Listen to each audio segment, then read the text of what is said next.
বিসমিল্লাহির রহমানির রহিম। আমি শারমিন আক্তার, প্রভাষক ইতিহাস, পল্লবী মহিলা ডিগ্রি কলেজ থেকে আয়োজিত।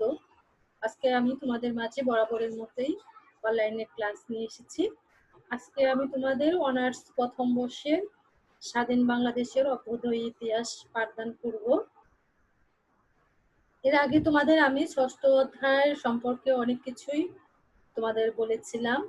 আজকে আমি তোমাদের সপ্তম অধ্যায় কিছু প্রশ্ন নিয়ে তোমাদের মাঝে আজকে আলোচনা করব। আজকে আমাদের দেখো, আজকে পাঠের যে বিষয়গুলা নিয়ে আজকে আলোচনা করব, এই বিষয়গুলো তোমাদের মাঝে আমি আগেই তোমাদের বলে দিচ্ছি যে আজকে তোমাদের সংক্ষিপ্ত প্রশ্ন নিয়ে আজকে তোমাদের পাঠদান করব। তো দেখো, সংক্ষিপ্ত প্রশ্নের মধ্যে আজকে 1969 সালে গণ অভ্যুত্থানের পটভূমি আলোচনা করব। এই প্রশ্নটা নিয়ে আলোচনা করব। আর একটা প্রশ্ন নিয়ে আলোচনা করব তোমাদের 1969 সালে গণ অভ্যুত্থানের গুরুত্ব ও তাৎপর্য। এই দুটা প্রশ্ন নিয়ে আজকে তোমাদের মাঝে আলোচনা করতে যাচ্ছি। তো দেখো, আমি এর আগেও তোমাদের এই সপ্তম অধ্যায় রচনামূলক প্রশ্ন নিয়েও তোমাদের মাঝে আলোচনা করেছিলাম। তো এখন আজকে তোমাদের আমি সংক্ষিপ্ত প্রশ্ন নিয়ে আজকে তোমাদের আলোচনা করব, যা এখানে কত নম্বরে তোমাদের দেখো, তোমাদের এখানে 5টা প্রশ্ন অ্যান্সার করতে হবে, 4 করে নাম্বার, এবং 4 নাম্বারের জন্য আজকে তোমাদের আমি এই বিষয়গুলো নিয়ে আজকে তোমাদের মাঝে আলোচনা করব। কিভাবে তোমাদের এই সংক্ষিপ্ত প্রশ্নের মধ্যে তোমাদের এখানে টোটাল 20 নাম্বার, তো এখানে কিভাবে তোমরা 20 নাম্বার পাবে সেই বিষয় নিয়ে আজকে তোমাদের মাঝে আলোচনা করব। যা এর আগে তোমাদের 50 নাম্বারের উপরে আমি আলোচনা করেছিলাম, যে রচনামূলক প্রশ্ন ছিল কি তোমাদের 5টা প্রশ্ন আনসার করতে হয়, এবং ওখানে প্রত্যেকটা প্রশ্নের মান ছিল 10 করে, এবং 5 10 50, যা 50 নাম্বারের উপরে তোমাদের আমি আলোচনা করেছি, এবং ওটা আলোচনা আমাদের শেষ হয়ে গেছে। আজকে তোমাদের মাঝে আলোচনা করতে যাচ্ছি যে তোমাদের 20 নাম্বার কিভাবে পেতে হবে। 20 নাম্বার পেতে গেলে তোমাদের কিভাবে প্রশ্নগুলো লিখতে হবে এবং কিভাবে ধারাবাহিকতা বজায় রাখতে হবে, এই জিনিসগুলো তোমাদের জানতে হবে। তো চলো আমরা মূল আলোচনায় আমরা এখন চলে যাচ্ছি। দেখো, 1969 সালে গণ অভ্যুত্থানের যে পটভূমি, এই পটভূমি নিয়ে আজকে আমি তোমাদের মাঝে আলোচনা করব। দেখো, যখন তুমি সংক্ষিপ্ত প্রশ্ন যখন তুমি লিখবে, তখন কিন্তু এর আগেও কিন্তু আমি বলেছি যে রচনামূলক প্রশ্ন এবং সংক্ষিপ্ত প্রশ্নের ধারাবাহিকতা কিন্তু একই, জাস্ট ওখানে রচনামূলক প্রশ্ন তোমাদের কিছু পয়েন্ট বেশি দিতে হয়, কারণ যেহেতু প্রত্যেকটা প্রশ্নের মান 10 করে, আর এখানে তোমাদের প্রত্যেকটা প্রশ্নের মান হচ্ছে 4 করে। তো 4 করে নাম্বার যেহেতু তোমাদের কিন্তু এখানে কিন্তু সবই দিতে হবে, ভূমিকা লিখতে হবে, উপসংখ্যাটা আনতে হবে, এবং মূল বিষয়টা কি চেয়েছে, এখানে মূল বিষয়টা কি চেয়েছে, পটভূমি। তো এই পটভূমি সম্পর্কে তোমাদের আলোচনা করতে হবে, এবং এই পটভূমির মধ্যে কি করতে হবে, তোমাদের কিছু পয়েন্ট তোমাদের দিতে হবে। এখানে তোমরা 4 থেকে 5 6টা যে যতটা পারো 4 5টার নিচে তোমরা পয়েন্ট দিবে না। তো এখানে 4 নাম্বার যেহেতু, তোমাদের এখানে 5 6টা পয়েন্ট তোমাদের দিয়ে লিখতে হবে। আর 10 নম্বরের জন্য যেখানে প্রশ্ন, সেখানে অ্যাটলিস্ট তোমাদের 10 12টা 15টা যতটা 12টা 15টা এভাবে তোমরা পয়েন্টগুলো আউট করতে পারো। তো যাই হোক, আজকে আমরা এখন এই 1969 সালে গণঅভ্যুত্থানের পটভূমি নিয়ে আলোচনা করতে যাচ্ছি। দেখো, ভূমিকা, তুমি কিভাবে ভূমিকাটা আলোচনা করবে।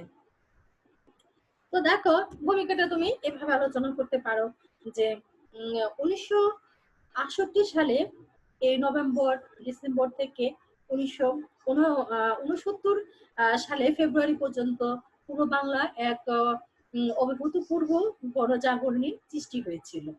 তাহলে কি কত সন থেকে, 1968 সন থেকে নভেম্বর ও ডিসেম্বর থেকে 1969 সালে ফেব্রুয়ারি পর্যন্ত এই পূর্ব বাংলার যে অভূতপূর্ব একটি গণজাগরণে কিন্তু এই সময় কি হয়েছে, সৃষ্টি হয়েছে।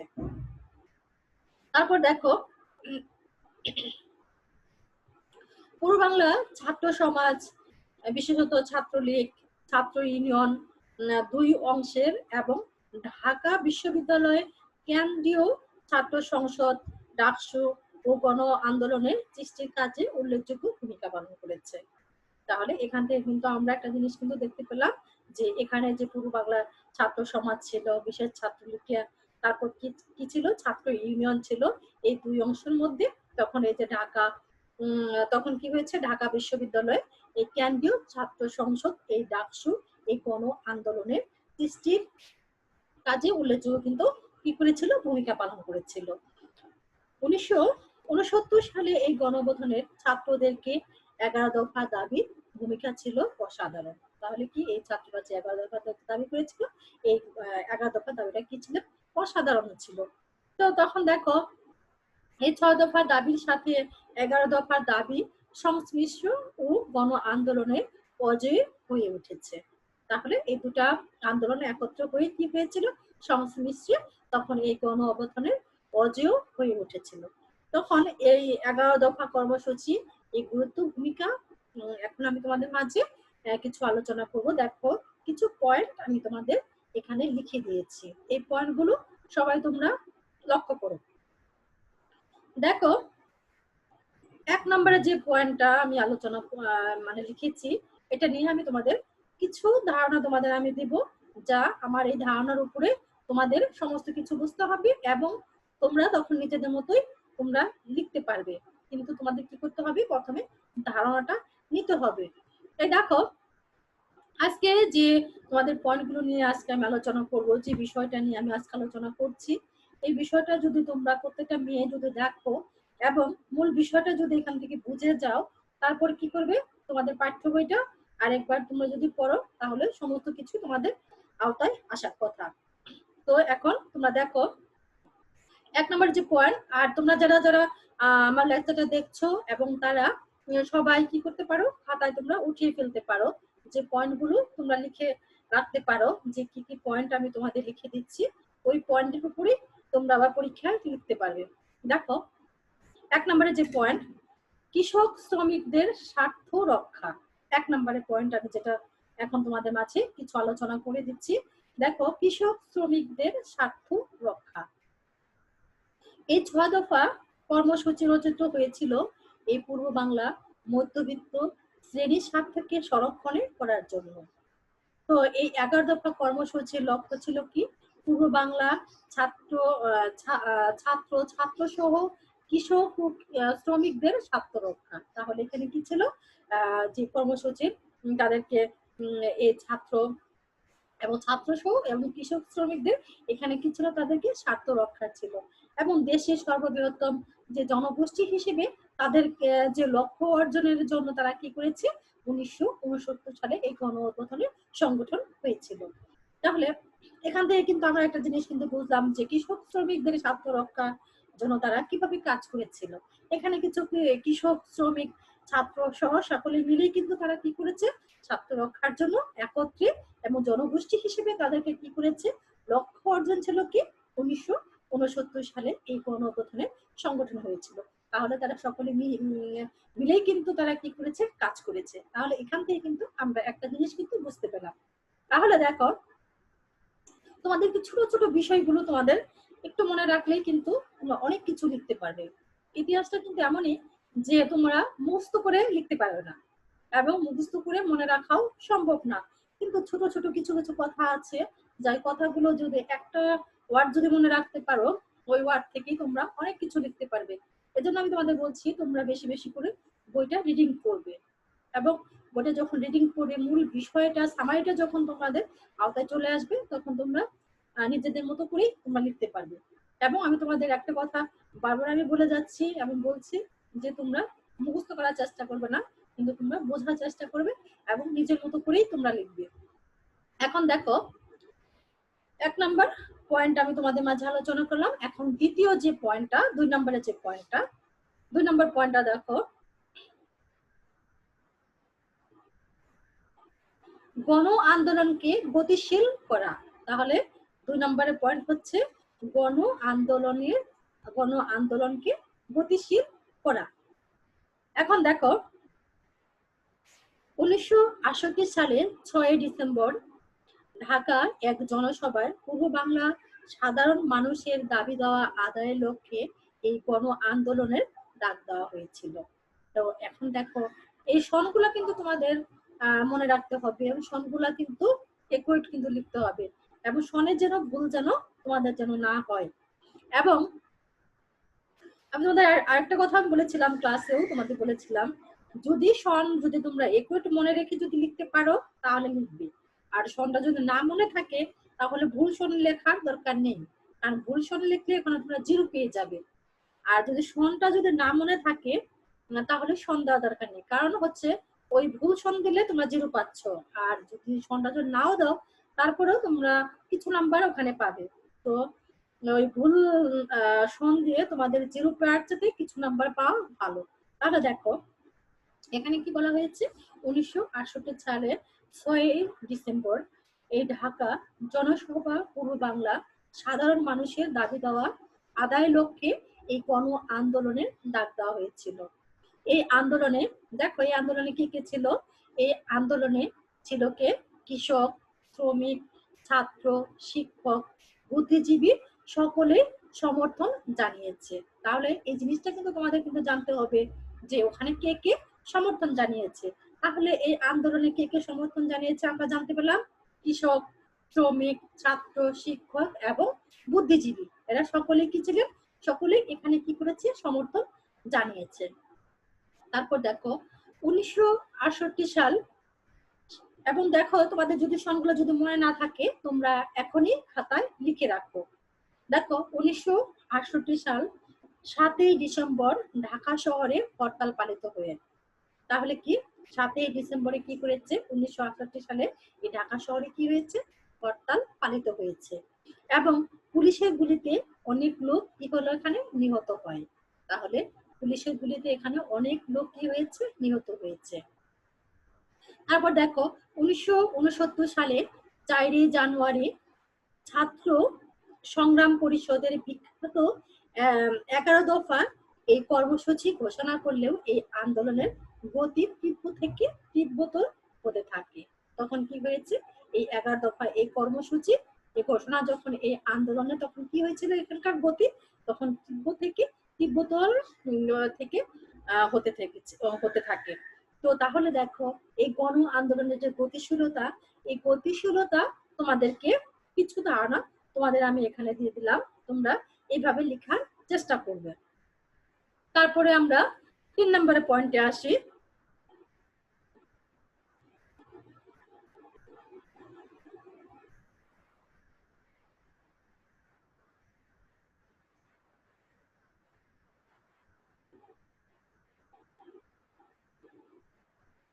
দেখো 3 নম্বর পয়েন্ট, এসএসসি এর কার্যক্রমের বৃদ্ধি।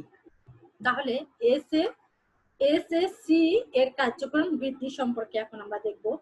দেখো 1968 সালে ডিসেম্বর মাসে এই পূর্ব বাংলা ছাত্রলীগ, ছাত্র ইউনিয়ন এবং জাতীয় ফেডারেশন একাংশ মিলিত হয় এসএসসি গঠন করেছে। এখন দেখো এই ঢাকা বিশ্ববিদ্যালয় কেন্দ্রীয় ছাত্র সংসদের সভাপতিত্ব তোফায়েল আহমেদ এসএসসি এর সভাপতিত্ব নিয়োজিত করেছেন। তাহলে কে নিয়োজিত করেছেন, তোফায়েল আহমেদ। তারপর দেখো এসএসসি বা ছাত্র সংগ্রাম পরিষদের এই আয়োগ মোনায়েমের বিরোধী গণ আন্দোলনের মূল ভূমিকা তীব্রতর হয়েছিল। তো এখানে দেখো এসএসসি সম্পর্কে আমরা কিছু জানলাম। এখন 4 নম্বরে যে পয়েন্টটা সম্পর্কে আমরা জানবো সেটা হচ্ছে ডিএসসি এর গঠন, কিভাবে ডিএসসি গঠন করা হয়েছিল। দেখো 1969 সালে 4 জানুয়ারি এই ছাত্রদেরকে 11 দফা কর্মসূচি ঘোষণা হয়। সিএসএসি এর আয়োগ মোনায়েমের বিরোধী আন্দোলনের আরো সুসংগত রূপ ধারণ করেন।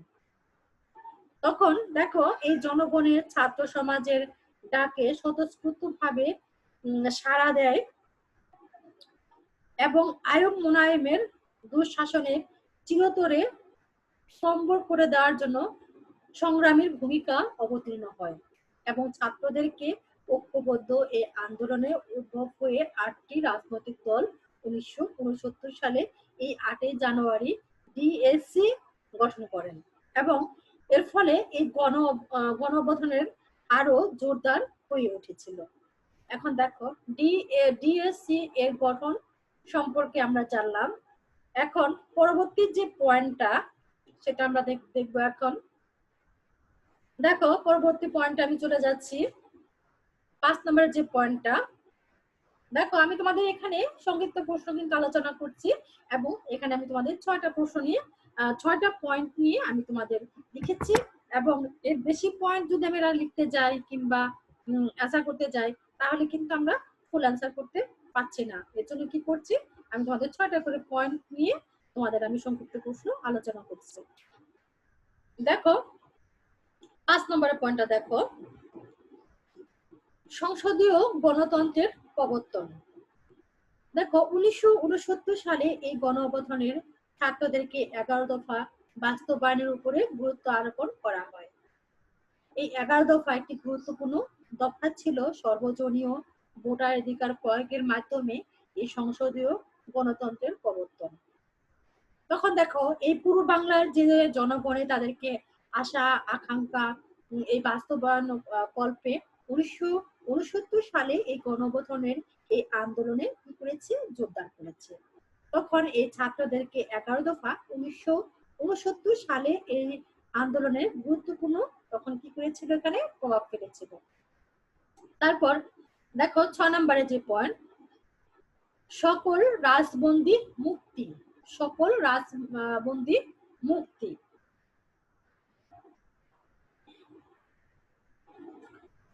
6 নম্বরের পয়েন্ট দেখো,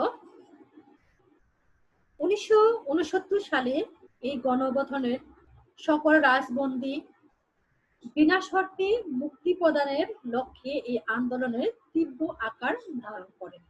এটা ছাত্রদেরকে 11 দফার মধ্যে কি ছিল, অন্তর্ভুক্ত ছিল।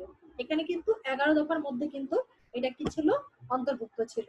এখন দেখো এই ছাত্রদের যে 11 দফা 1969 সালে কি করেছে, এই গণ অভ্যুত্থানের বিশেষ প্রভাব তখন এখানে বিস্তার করেছে। তখন এই সকল যে রাজবন্দী মুক্তির আশা যেমন ছাত্র জনতা এক হয়ে তখন এই আন্দোলন শুরু করেছে এবং তাই এই আন্দোলনের গুরুত্ব ছিল কি, অনস্বীকার্য ছিল। তো তাহলে এখানে কিন্তু আমি তোমাদের 6টা পয়েন্ট এখানে কিন্তু আলোচনা করলাম এবং পরিশেষে কিন্তু তোমরা সংক্ষিপ্ত প্রশ্ন লিখো, আলোচনামূলক প্রশ্নই লিখো, কিন্তু সর্বশেষে কি করতে হবে, উপসংখ্যা টানতে হবে এবং এই জিনিসটা কিন্তু তোমাদের কিন্তু মাথায় রাখতে হবে যে যে কোনো প্রশ্ন তোমরা লিখতে যাও পরিশেষটা তোমাদের টানতে হবে। আর পরিশেষ যদি না টানো তাহলে কিন্তু ফুল মার্কস কিন্তু পাবে না। এজন্য আমি তোমাদের সবসময় বারবার একটা কথাই বলছি যে তোমরা যে প্রশ্নই লেখো, রচনামূলক লিখো, সংক্ষিপ্ত প্রশ্ন লেখো এবং সর্বশেষে এক লাইন হলেও উপসংখ্যাটা টেনে দেবে। এখন দেখো উপসংখ্যায় আমি তোমাদের এক কথায় আমি তোমাদের বলে যাচ্ছি যে এভাবে তোমরা লিখতে পারো যে 1969 সালে এই গণ অভ্যুত্থানের তথা 1971 সালে এই বাংলার এই স্বাধীনতা আন্দোলনের ক্ষেত্রে এই ছাত্রদেরকে 11 দফা দাবি ছিল যথেষ্ট গুরুত্বপূর্ণ। তো এই 11 দফা কর্মসূচি সমগ্র পূর্ব বাংলার ছাত্র শ্রমিক কৃষকের মধ্যে এই ঐক্য ও সংহতিবোধ ও দৃঢ়তর করে এবং ফলে বাঙালি জাতীয়তাবোধ শক্তিশালী হয়ে ওঠে এবং বাঙালি জাতীয়তাবাদ স্পষ্ট ও চিন্তা চেতনা এই আইয়ুব সরকারের পতনের ডেকে আনেন। তাহলে আমরা এভাবে কিন্তু উপসংখ্যাটা আমরা টানতে পারি। তাহলে দেখো তোমরা এই বিষয়টা তোমরা সুন্দর করে খাতায় লিখে রাখবে এবং আজকে যে বিষয়টা নিয়ে তোমাদের আলোচনা করলাম, এখানে একটা সংক্ষিপ্ত প্রশ্ন নিয়ে তোমাদের আলোচনা করলাম এবং আজকে তোমাদের দুটো সংক্ষিপ্ত প্রশ্ন নিয়ে আলোচনা করব এবং কিভাবে তোমাদের লিখতে হবে এবং কিভাবে 4-এর মধ্যে 4 পাওয়া যাবে এই বিষয়টা নিয়ে আজকে তোমাদের কিন্তু আমি আলোচনা করছি এবং এই বিষয়টা কিন্তু প্রত্যেকটা মেয়েকে কিন্তু জানতে হবে এবং বুঝে তারপরে কিন্তু কি করতে হবে, তোমাদের পরীক্ষায় কিন্তু বুঝতে হবে। এখন দেখো, আমি দ্বিতীয় যে প্রশ্নটা নিয়ে আলোচনা করব আজকে। প্রথম দেখো, আমি তোমাদের এই প্রশ্নটা নিয়ে যে আলোচনা করলাম, পটভূমি নিয়ে যে আলোচনা করলাম, তোমাদের সবাই বোঝা, আমার মনে হয় সবাই তোমরা বুঝতে পেরেছো। তো এখন আমি দ্বিতীয় প্রশ্নটা নিয়ে এখন আমি আলোচনা করতে যাচ্ছি। দ্বিতীয় প্রশ্নটা তোমরা সবাই খাতায় উঠিয়ে ফেলো। দেখো, 2 নম্বরের যে প্রশ্নটা, 2 নম্বর প্রশ্নটা হচ্ছে 1969 সালে গণঅভ্যুত্থানের গুরুত্ব ও তাৎপর্য। এখন গুরুত্ব তাৎপর্য নিয়ে আমি একই বিষয়ের মধ্যে আমি আলোচনা করতে যাচ্ছি। এখন দেখো, গুরুত্ব তাৎপর্য, অবশ্যই এই প্রশ্নটা কিন্তু তোমাদের জন্য রচনামূলক প্রশ্ন, খুবই গুরুত্বপূর্ণ, এবং সংক্ষিপ্ত প্রশ্ন তোমাদের কিন্তু খুবই গুরুত্বপূর্ণ, এবং এটা তোমাদের সংক্ষিপ্ত আকারেও আসতে পারে এবং রচনামূলক আকারেও আসতে পারে। এবং রচনামূলক প্রশ্ন আসলে তোমাদের কিন্তু, আমি কিন্তু আগেই বলেছি যে তোমাদের পয়েন্টগুলো বেশি করে দিতে হবে, 10-12টার মতো, আর সংক্ষিপ্ত হলে 5-6টা লিখলেই এনাফ। আচ্ছা, যাই হোক, এখন আমি দ্বিতীয় প্রশ্ন আলোচনা চলে যাচ্ছি। দেখো, এখানে আমি তোমাদের প্রথমে একটু ভূমিকা আলোচনা করে নিচ্ছি। দেখো, 1969 সালে এই গণঅভ্যুত্থানের ফলে এই আইয়ুব খান ক্ষমতা হতে পদত্যাগ করেন এবং জেনারেল ইয়াহিয়া খানের ক্ষমতা দখল করেন। এছাড়া এই আন্দোলনের সুদূর প্রসারী প্রভাব রয়েছে, কেননা এই আন্দোলনের স্বাধীন বাংলাদেশের ভিত্তি স্থাপন করেছিল। এইভাবে আমরা ভূমিকাটা আলোচনা করতে পারি। এখন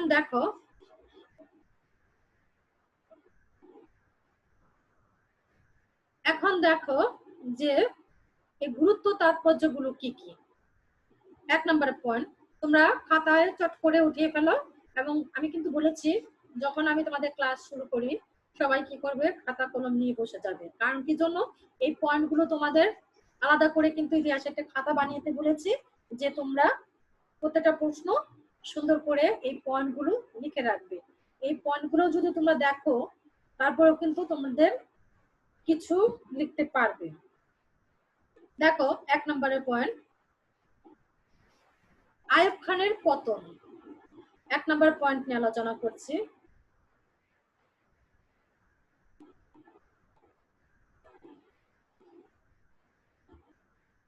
আইয়ুব খানের পতন।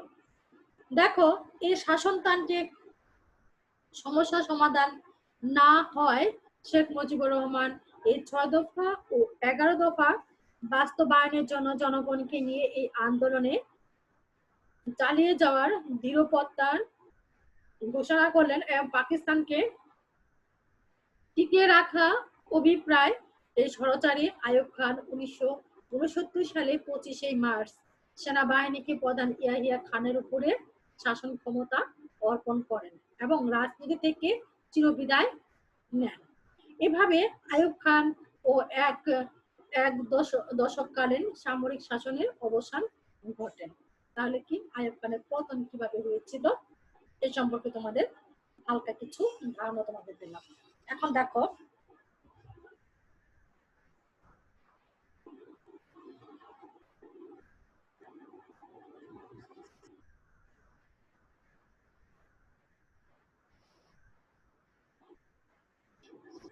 এখন দেখো 2 নম্বরের যে পয়েন্ট, আগারতলার মামলা প্রত্যাহার। আগারতলার মামলা প্রত্যাহার নিয়ে এখন তোমাদের মাঝে আলোচনা করছি। দেখো, কিভাবে আগারতলার মামলার প্রত্যাহার হয়েছিল। দেখো, 1968 সালে জানুয়ারি মাসে শেখ মুজিবকে প্রধান আসামি করেন।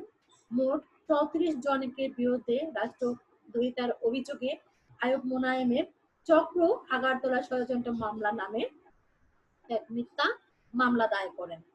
কিন্তু তখন দেখো, এই ছাত্র জনতা এই আন্দোলনের ভীত হয়ে আইয়ুব খান 1969 সালে 22শে ফেব্রুয়ারি আগারতলা ষড়যন্ত্র মামলা প্রত্যাহার করতে কি হয়েছিল, বাধ্য হয়েছিল।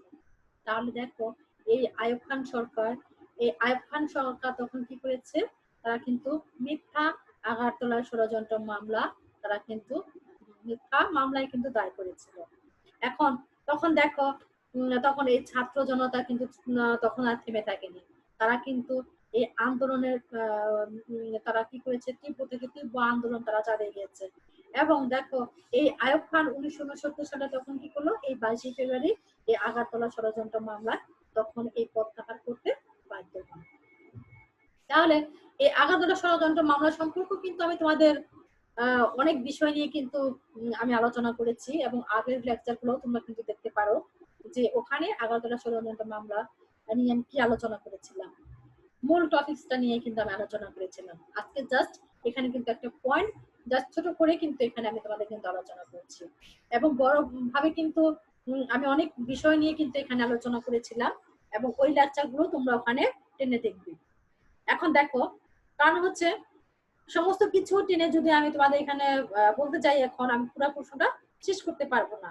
তো যাই হোক, আমি যখন যে কোন লেকচারে কি বলেছি ওই লেকচার গুলো ধারাবাহিকতা ভাবে তোমরা দেখে যাবে। তো এখন দেখো 3 নম্বরের যে পয়েন্ট,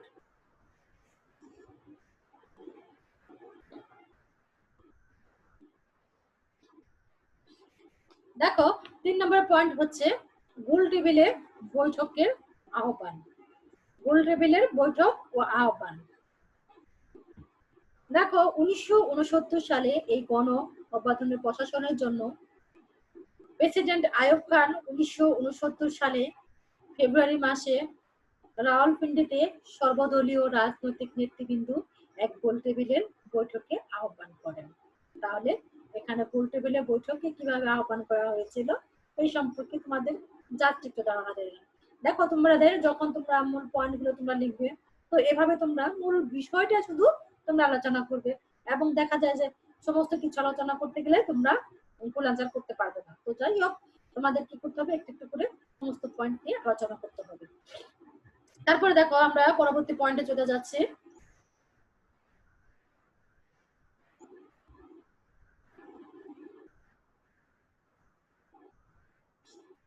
1970 সালের নির্বাচন। 1970 সালের নির্বাচন, এই নির্বাচন নিয়েও কিন্তু আমি তোমাদের 1970 সালের নির্বাচন নিয়ে অনেকগুলো ক্লাস আমি তোমাদের এর আগের ক্লাসগুলো আমি জানি তোমরা দেখেছো। এখন আমি যে বিষয়গুলো নিয়ে আলোচনা করছি, এবং এটা কিন্তু রিভিশন ক্লাস কিন্তু চলছে। এর আগেও কিন্তু তোমাদের এই ক্লাসের উপরে অনেক আলোচনা, দীর্ঘ আলোচনা আমি কিন্তু করেছি। এখন তোমাদের যেহেতু আমি এখন একটু একটু করে যদি আলোচনা করি, তাহলে আমার মনে হয় তোমাদের বোঝার কথা, যেহেতু এর আগেও ক্লাসগুলো তোমরা দেখেছো। দেখো 1970 সালে এই নির্বাচন নিয়ে আমি তোমাদের অনেক সুন্দরভাবে তোমাদের ওখানে বুঝিয়ে দিয়েছিলাম। আজকে জাস্ট সংক্ষিপ্ত ভাবেই তোমাদের আজকে আলোচনা করব। দেখো 1970 সালে নির্বাচনে এই আন্দোলনের প্রেক্ষিতে পাকিস্তানের শাসন ব্যবস্থা অবনতি ঘটে।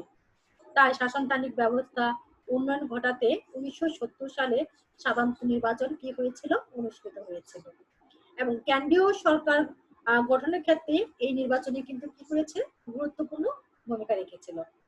এখন দেখো 5 নম্বরের পয়েন্টে চলে যাচ্ছে, জাতীয়তাবোধের সৃষ্টি, কিভাবে জাতীয়তাবোধের সৃষ্টি হয়েছিল। দেখো এই আন্দোলনের মাধ্যমে পূর্ব পাকিস্তান এই জনগণের মধ্যে জাতীয়তাবোধের সৃষ্টি হয়, আর এই জাতীয়তাবোধের উপর ভিত্তি করেই তারা কি করেছে, 1971 সালে স্বাধীনতা যুদ্ধের ডাক দেন এবং ছিনিয়ে আনেন স্বাধীনতার লাল সূর্য। তাহলে কি দেখো এই জাতীয়তাবাদ মানে কি, আমাদের কি করে কি করা হয়েছিল, এখানে আমরা একত্রিত থেকেছি, এবং আমরা একত্রে কিন্তু কি করেছি, আমরা কাজ করেছি, এবং আমরা একত্রে কাজ করেছি বিধায় আজকে কিন্তু আমরা কি করেছি, এই স্বাধীনতার এই লাল সূর্যকে আমরা কি করেছি, ছিনিয়ে আনতে সক্ষম হয়েছি। তাহলে দেখো জাতীয়তাবোধটা কতটা গুরুত্বপূর্ণ মানব জীবনে, এবং এখান থেকে কিন্তু আমরা কিন্তু অনেক কিছুই আমাদের কিন্তু শিক্ষণীয় আছে, যে আমাদের কি করতে হবে, একত্রিত থাকতে হবে, এবং একত্রিত হয়ে কি করতে হবে, সমাজে চলতে হবে এবং সমাজে কাজ করতে হবে। আজকে যদি আমরা একত্রিত থাকি, তাহলে আমাদের যত কঠিন কাজই আসুক না কেন আমরা সেটা সমাধান করতে পারবো। আর যদি একত্রিত না থাকি, তাহলে অনেক সহজ কাজও কিন্তু আমাদের সমাধান করা সম্ভব না। এই জন্য কি করতে হবে, আমাদের এখান থেকে কিন্তু আমরা একটা জিনিস কিন্তু শিখতে পেলাম, যে আমাদের কি করতে হবে, একত্রে থাকতে হবে এবং একত্র থেকে আমাদের সমস্ত কাজকে উদ্ধার করতে হবে, তাই না? এখন দেখো, এই জাতীয়তাবোধ সম্পর্কে আমি অনেক কিছুই বলেছি। আজকে শুধু জাস্ট তোমাদের বোঝার জন্য হালকা ভাবে তোমাদের কিছু বলে দিচ্ছি, যে এভাবে তোমরা লিখতে পারো এবং কিভাবে আমরা এই জাতীয়তা বোধের কারণে আমরা কিভাবে আমরা এই লাল সূর্যকে আমরা ছিনিয়ে এনে আনতে পারতে সক্ষম হয়েছি, সেই বিষয়টা তোমাদের জাস্ট একটু বললাম।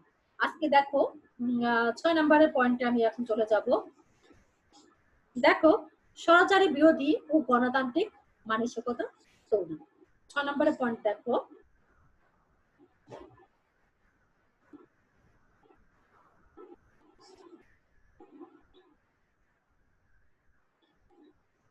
স্বৈরাচারী বিরোধী ও গণতান্ত্রিক মানসিকতা তৈরি।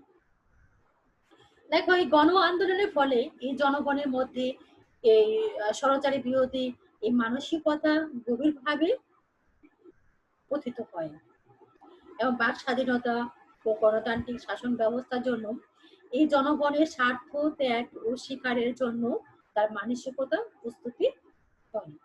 তাহলে দেখো, আমরা কিন্তু এক কথায় কিন্তু এখানে কিন্তু বলতে পারি যে গণতন্ত্রের ফলে কি করেছে, এই জনগণের মধ্যে এই স্বৈরাচারী বিরোধীরা মানসিকতা গভীরভাবে পতিত হন এবং বাক স্বাধীনতা ও গণতান্ত্রিক শাসন ব্যবস্থার জন্য জনগণের যে স্বার্থ ত্যাগ স্বীকার করা, এই জনগণের মানসিকতা তখন কি করা হয়েছে, এখানে প্রস্তুত হয়। এখন দেখো, 7 নম্বরে যে পয়েন্টের কথা বলা হয়েছে এখানে,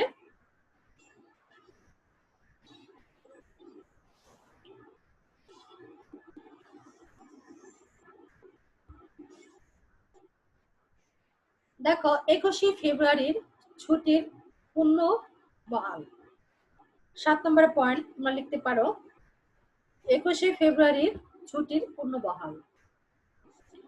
দেখো, 1969 সাল এই গণ অভ্যুত্থানের ফলে এই জাতির চেতনা প্রতীক 21শে ফেব্রুয়ারি সরকারি ছুটির দিন হিসেবেও পূর্ব মর্যাদা ফিরে পায়। 1954 সাল এই যুক্তফ্রন্ট ও মন্ত্রিসভায় 21শে ফেব্রুয়ারি এই ছুটির দিন ঘোষণা করেছিলেন। কিন্তু 1958 সালে এই সামরিক আইন জারির পর এই ছুটি কি করা হয়েছে, বাতিল করা হয়ে যায়। তখন কি করলো, 1958 সালে এই সামরিক আইন যে জারির পর এই ছুটি বাতিল হয়ে গিয়েছিল।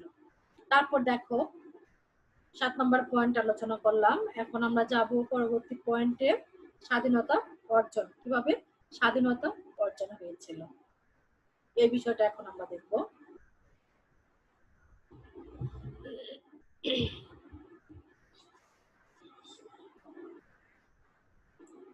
দেখো, স্বাধীনতা অর্জন পাকিস্তান ও সামরিক জান্ত ও গণ আন্দোলনের স্তম্ভ করার শত প্রচেষ্টা চালিয়ে সম্পূর্ণরূপে ব্যর্থ হয়। এই আন্দোলনের পরবর্তীতে স্বাধীন বাংলাদেশের সৃষ্টিতে সহায়তা করেন এবং বাঙালির জাতির ঐক্যবদ্ধ এই আন্দোলনের মাধ্যমে নিজেদেরকে অধিকার ও স্বাধীনতা ছিনিয়ে আনা যে মহান বৃত ন্যায় তা 1971 সালে 16 ডিসেম্বর বাস্তব রূপ লাভ করেন। তাহলে দেখো, এই স্বাধীনতা অর্জন কিভাবে হয়েছিল এই বিষয়টা তোমাদের কিন্তু অনেক জানতে হবে। তো এখানে দেখো, যে পাকিস্তানের যে সামরিক জান্ত ও গণ আন্দোলনের স্তম্ভ করা শর্ত ও প্রচেষ্টা চালিয়ে সম্পূর্ণরূপে ব্যর্থ হয়েছিল। তখন এই আন্দোলনের তখন তারা কি করেছিল, পরবর্তীতে স্বাধীনতা এই বাংলাদেশের সৃষ্টির সহায়তা করেন এবং বাঙালি জাতির ঐক্যবদ্ধ এই আন্দোলনের মাধ্যমে তখন তারা কি করেছে, নিজেদেরকে অধিকার ও স্বাধীনতার বাংলাদেশের সৃষ্টিতে সহায়তা করেছে এবং বাঙালি তখন জাতি ঐক্যবদ্ধ এই আন্দোলনের মাধ্যমে নিজেদেরকে যে অধিকার ও স্বাধীনতা ছিনিয়ে আনার যে মহান ভীত ন্যায় তারা কি করেছে, 1971 সালে 16 ডিসেম্বর বাস্তব রূপ লাভ করেছে। তাহলে দেখো, আমি কিন্তু তোমাদের এখানে সংক্ষিপ্ত প্রশ্ন 8টা পয়েন্ট নিয়ে আলোচনা করলাম। তো এখানে সর্বশেষ যে কথাটা, এখানে আমি তোমাদের 8টা পয়েন্ট নিয়ে আলোচনা করেছি 4 নম্বরের জন্য। এখন এর আগেও কিন্তু আমি তোমাদের কিন্তু বলেছি এই 4 নম্বরের জন্য তোমাদের সময় অনুযায়ী তোমরা পয়েন্ট গুলো দেবে, এবং যদি তোমাদের এখানে 7টা 8টা পয়েন্ট গুলো দিতে পারো, কিংবা 5টা 6টার নিচে তোমরা পয়েন্ট দিবে না, এবং তার থেকে একটু বেশি দেওয়ার চেষ্টা করবে, সর্বনিম্ন 5 থেকে 6টা। এখন দেখো, তারপর তোমরা যে 7টা 8টা যেভাবে তোমরা সময় অনুযায়ী তোমরা পয়েন্ট গুলো লিখে ফেলবে। এখন সর্বশেষ যে কথাটা, সেটা হচ্ছে উপসংহার। এবং আমি তোমাদের কিন্তু বলেছি যে সংক্ষিপ্ত প্রশ্ন, প্রত্যেকটা প্রশ্নে কিন্তু তোমাদের কিন্তু উপসংহার টানতে হবে। শুধু এটা ভেবো না যে একটা প্রশ্ন উপসংহার টেনেছি আর গুলো মনে হয় টানতে হবে না, তা না।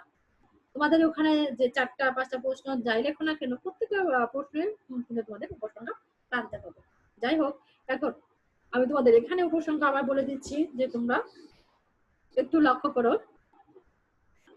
দেখো, 1969 সালে গণ আন্দোলনে পূর্ব বাংলা ব্যাপক লাভবান হন। বাঙালির মুক্তির জন্য সেই সময় আগারতলা মামলা থেকে মুক্তি পায়, এবং সেই সময় যদি ও আন্দোলনে না হতো, তবে হয়তো বঙ্গবন্ধু সেদিন মুক্তি পেত না, এবং আর মুক্তি না পেলে আমরা স্বাধীনতার স্বাদ ভোগ করতে পারতাম কিনা তা নিয়ে সন্দেহ ছিল। এমনও বলা যায় 1969 সালে এই আন্দোলনের বাংলা বা বাঙালিদের জন্য খুবই গুরুত্বপূর্ণ ছিল। তাহলে কি এই 1969 সালে এই আন্দোলন বাঙালির জন্য কিন্তু খুবই গুরুত্বপূর্ণ বিষয় ছিল। তাহলে এই বিষয়টা যেহেতু আমাদের জন্য এতটা গুরুত্বপূর্ণ, অবশ্যই আমাদের এই বিষয়টা সম্পর্কে কিন্তু জানতে হবে, বুঝতে হবে, এবং সঠিকভাবে তোমাদের কিন্তু অনুসরণ করতে হবে। তো যাই হোক, আজকে আমি তোমাদের যে বিষয়গুলো আজকে তোমাদের আমি পাঠদান করলাম, এই বিষয়গুলো আমি তোমাদের প্রথমে যে প্রশ্নটা আলোচনা করেছি এবং দ্বিতীয় যে প্রশ্নটা আমি আলোচনা করলাম, এটা আমি আরেকবার তোমাদের আমি মনে করে দিচ্ছি, আবার রিপিট আমি চলে যাচ্ছি, যে তোমরা যেন সুন্দরভাবে যেন প্রশ্নগুলো যেন উপস্থাপনা করতে পারো, আর সঠিকভাবে তথ্যগুলো যেন দিয়ে সুন্দরভাবে যেন লিখতে পারো। দেখো, আজকে আমি কিন্তু সংক্ষিপ্ত প্রশ্ন কিন্তু 2টা প্রশ্ন নিয়ে কিন্তু আলোচনা করে ফেললাম। এই 2টা প্রশ্নটাই কিন্তু তোমাদের জন্য কিন্তু খুবই গুরুত্বপূর্ণ বিষয়। 2টা প্রশ্নই কিন্তু আসার মতো, এবং তোমাদের সংক্ষিপ্ত আসতে পারে কিংবা রচনামূলক প্রশ্ন আসতে পারে। কারণ হচ্ছে তোমাদের প্রত্যেকটা বার এখান থেকে কিন্তু প্রশ্ন তোমাদের কিন্তু পরীক্ষায় আসে, এবং আসে বিধায় তোমাদের এই জিনিসগুলা কিন্তু তোমাদের সুন্দরভাবে জানতে হবে, এবং সুন্দরভাবে তথ্যগুলো দিয়ে পরীক্ষায় তোমরা লিখবে। এখন দেখো, আমি যে প্রশ্নগুলো তোমাদের মাঝে আজকে আলোচনা করলাম, আলোচনার বিষয় ছিল কি 1969 সালে গণ অভ্যুত্থানের পটভূমি আলোচনা করো, আর দ্বিতীয় প্রশ্নটা ছিল কি 1969 সালে গণ অভ্যুত্থানের গুরুত্ব ও তাৎপর্য। তো প্রথম যে প্রশ্নটা আমি আবার মনে করে দিচ্ছি তোমাদের, আমি প্রথম প্রশ্নে চলে যাচ্ছি, যে বিষয়গুলো আমি তোমাদের পয়েন্টগুলো বলে দিচ্ছি, যারা যারা লিখতে পারোনি তারা এখনো আবার লিখতে পারবে। দেখো, প্রথমে যে পটভূমিটা আলোচনা করেছিলাম, কিছু ভূমিকা বলেছিলাম, এবং তারপরে যে পয়েন্টগুলো দিয়েছি, সেই পয়েন্টগুলো ইচ্ছা করলে তোমরা অনেকে লিখে নিতে পারো, যারা যারা এখনো লিখতে পারোনি। দেখো, 1 নম্বরে যে পয়েন্টটা নিয়ে আলোচনা করেছিলাম, কৃষক শ্রমিকদের স্বার্থ রক্ষা। 2 নম্বরে কি বলেছিলাম, গণ আন্দোলনকে গতিশীলতা করা। 3 নম্বর, এসএসসি এর কার্যক্রম বৃদ্ধি। 4 নম্বরে যে পয়েন্ট, ডিএসসি গঠন। 5 নম্বরে হচ্ছে সংসদীয় গণতন্ত্রের প্রবর্তন। 6 কি বলা হয়েছে, সকল রাজবন্দীদের মুক্তি। এটা হচ্ছে পটভূমি নিয়ে আমি আলোচনা করেছি। এই কয়েকটা পয়েন্ট দিয়ে আমি তোমাদের কি করেছি, আলোচনা করেছি। এখন 2 নম্বরের যে প্রশ্নটা নিয়ে আলোচনা করেছিলাম, সেটা হচ্ছে 1969 সালে গণ অভ্যুত্থানের গুরুত্ব ও তাৎপর্য। এখন দেখো, এখানে কি কি পয়েন্ট নিয়ে আলোচনা করেছিলাম। দেখো, আইয়ুব খানের পতন, কিভাবে আইয়ুব খানের পতন হয়েছিল, 1 নম্বর পয়েন্ট। আর হচ্ছে 2 নম্বরের যে পয়েন্টটা, সেটা হচ্ছে আগরতলা মামলার প্রত্যাহার। আগরতলা মামলা কিভাবে প্রত্যাহার হয়েছিল, এটা নিয়ে কিন্তু আমি অনেক অনেক অনেক কিছু নিয়ে আলোচনা করেছি এই বিষয়ে। তারপর 3 নম্বরের যে পয়েন্টটা, সেটা হচ্ছে গোল টেবিলে বৈঠকে আহ্বান। 4 নম্বরের পয়েন্ট আমি চলে যাচ্ছি।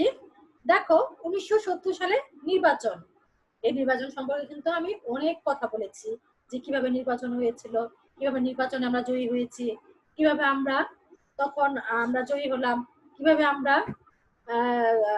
নিজের দেশকে আমরা রক্ষা করলাম। তো এগুলো সমস্ত বিষয় নিয়ে কিন্তু এখানে কিন্তু আলোচনা করেছিলাম। তো যাই হোক, এখন আমি যাব পরবর্তী পয়েন্টে, জাতীয়তাবোধের সৃষ্টি। জাতীয়তাবোধ সম্পর্কে কিন্তু আমি তোমাদের একটা অধ্যায় কিন্তু আমি জাতীয়তাবোধ সম্পর্কে আলোচনা করেছিলাম। তারপর দেখো পরবর্তীতে পয়েন্ট, স্বৈরাচারী বিরোধী গণতান্ত্রিক মানসিকতা তৈরি। 7 নম্বর পয়েন্ট দেখো, 21শে ফেব্রুয়ারি ছুটির পূর্ণ বহাল। 8 নম্বর পয়েন্টে কি বলেছিলাম, স্বাধীনতা অর্জন। তারপর সর্বশেষ উপসংহার। তাহলে দেখো আজকে আমার আলোচনা বিষয়গুলো কিন্তু আমি আবার রিপিট করলাম, তোমরা যারা লিখতে পারোনি তাদের জন্য, যে তোমরা অন্ততপক্ষে পয়েন্টগুলো লিখে রাখো।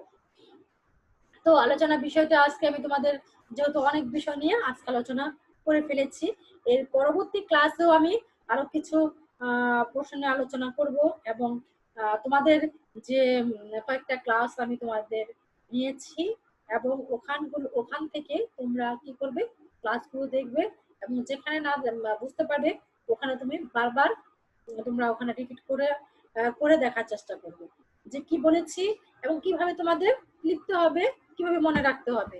এবং আমি তোমাদের কিন্তু সহজভাবে এবং বোঝার জন্য কিন্তু আমি সহজভাবে কিন্তু তোমাদের বলে দিয়েছি, সহজভাবে যেন তোমরা সহজে বুঝতে পারো, এবং পরীক্ষায় যেন সহজভাবে তোমরা লিখতে পারো, এইভাবে কিন্তু আলোচনা করেছিলাম। তো যাই হোক, আজকে কিন্তু অনেক বিষয় নিয়ে আজকে আমরা আলোচনা করে ফেলেছি। তো পরবর্তী ক্লাসে আমি কিছু প্রশ্ন নিয়ে আবার তোমাদের মাঝে আলোচনা করব। আজকে আমি তোমাদের আর বেশি কিছু আজকে আলোচনা করব না, তোমাদের শুধু আমি একটা কথাই বলবো, তোমরা যারা যারা ক্লাসগুলো দেখছো তাদের জন্য অসংখ্য ধন্যবাদ। আর যারা এখনো তোমরা ক্লাসে দেখতে পারোনি, এবং অনেকেই তোমরা ক্লাসে জয়েন করতে পারোনি, এবং তারা জয়েন করার চেষ্টা করো, এবং ক্লাসগুলো তোমরা ঘরে বসে বসে ক্লাসগুলো দেখো। এবং অনেকেই তোমরা বলেছো ক্লাসে অনেকেই তোমরা জয়েন করতে পারছো না, কিন্তু ক্লাসগুলো তোমরা অনেকেই তোমরা দেখছো, এবং ক্লাসগুলো আমি তোমাদের আমার এই গ্রুপেও তোমাদের আমি দিয়ে দিচ্ছি ক্লাসগুলো, এবং কলেজ ফেসবুক গ্রুপেও আমি তোমাদের ক্লাসগুলো দিয়ে দিচ্ছি। এখান থেকে তোমরা ক্লাসগুলো দেখবে, এবং ওখানে দেখো তোমাদের কয় তারিখ থেকে ক্লাস শুরু হয়েছে এবং কয় তারিখ পর্যন্ত আমি ক্লাস নিচ্ছি, প্রত্যেকটা তারিখ কিন্তু ওখানে দেওয়া আছে। ওই তারিখ অনুযায়ী তোমরা কি করবে, ক্লাসগুলো কালেক্ট করার চেষ্টা করবে, এবং ধারাবাহিকতা ক্লাসগুলো বজিয়ে রাখবে। এবং ক্লাসে দেখো সিরিয়াল দেওয়া আছে, কোনটা 1 নাম্বার ক্লাস, 2 নাম্বার ক্লাস কিভাবে, এবং 1 নাম্বার থেকে এখন কয় নাম্বার পর্যন্ত ক্লাস চলছে, সমস্ত সিরিয়াল কিন্তু দেওয়া আছে। এবং সিরিয়াল অনুযায়ী যদি ক্লাসগুলো দেখো তাহলে একটু বোঝার সুবিধা হবে, কারণ সিরিয়াল অনুযায়ী যদি ক্লাসগুলো যদি না দেখো তাহলে কিন্তু ক্লাসটা ততটা বেশি ভালো বুঝতে পারবে না। কারণ আমি তোমাদের এই ইতিহাসটা কিন্তু আমি ধারাবাহিকতা ভাবেই পড়িয়ে যাচ্ছি, যে তোমাদের বোঝার জন্য, যে তোমাদের এই সিরিয়াল এবং সনগুলো যদি সিরিয়াল ধারাবাহিকতা যদি না পড়াই তোমাদের, তাহলে কিন্তু তোমাদের বুঝতে একটু কঠিন হয়ে যাবে। এজন্য কি করছি, তোমাদের সনগুলো এবং ধারাবাহিকতা এবং বইয়ের চ্যাপ্টার গুলো সমস্ত কিছু অধ্যায় ধরে ধরে কিন্তু আমি তোমাদের পাঠদান করে যাচ্ছি, এবং প্রত্যেকটা অধ্যায় নিয়ে কিন্তু আমি আলোচনা করছি। প্রত্যেকটা অধ্যায় দেখো, একটু খেয়াল করে ক্লাসগুলো দেখো, প্রত্যেকটা অধ্যায় নিয়ে এবং প্রত্যেকটা বিষয় নিয়ে কিন্তু আমি আলোচনা করছি। ওই বিষয়টা ওইভাবে তোমরা দেখবে এবং তোমাদের জন্য সহজ হয়ে যাবে। আজকে যাই হোক, আজকে আমি তোমাদের অনেক কথাই বলে ফেললাম, তো আজকে আমি আর কথা বাড়াতে চাচ্ছি না। পরবর্তী ক্লাসগুলো তোমরা দেখো। আজকে আমি ক্লাস এই পর্যন্ত শেষ করছি। ধন্যবাদ সবাইকে।